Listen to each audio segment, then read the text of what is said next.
আজকে আমি স্টুডেন্টদের সাথে শেয়ার করেছি colour family. Colour family I মেকআপের জন্য কতটা জরুরি সেটাই আজকে তোমাদের সাথেও শেয়ার করব। ফার্স্ট যে আমি ট্রানজিশনের ইয়েলো কালারটা নিয়েছি সেটা আমি ঠিক অ্যাবাভ ক্রিজে ইউজ করব। হ্যাঁ, সি অরেঞ্জ কালারটা নিয়েছিলাম, এই অরেঞ্জ কালারটা নেব, দুটো কালার মিশিয়েই নেব আমি।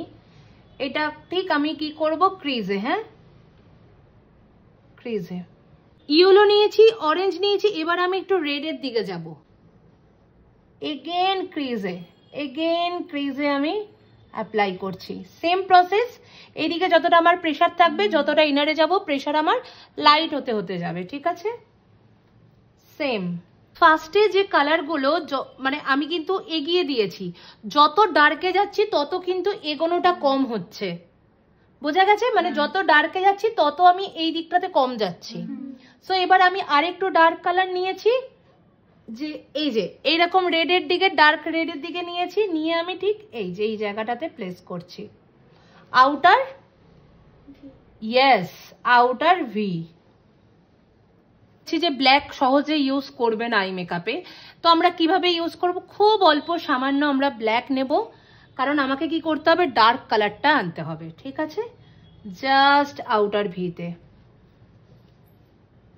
আমি একটা জিনিস বলেছি, যত আমরা ডার্কের দিকে আসবো তত পরিমাণ কমতে থাকবে, জায়গার এরিয়াটা কমতে থাকবে। সেম এই দিক, এইখানটাতে আমরা জাস্ট কালারের ডেপথটা বাড়ানোর জন্য আমরা অ্যাপ্লাই করছি ডার্ক কালার। সো আমি কাট ক্রিজ করছি, কাট ক্রিজের জন্য নিয়েছি আমি একটা হোয়াইট কালার। সো আগে আমি এরকম ভাবে ঠিক এইভাবে মাপ নিয়ে নিলাম। হ্যাঁ,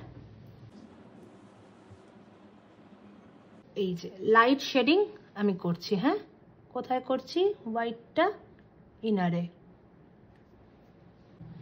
এই জায়গাটাতেও আমি একটু অ্যাপ্লাই করছি।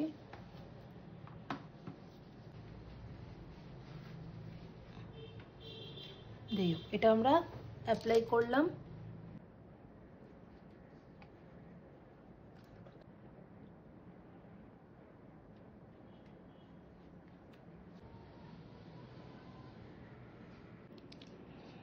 সো হালকা করে চোখটা খুলো শালিনী।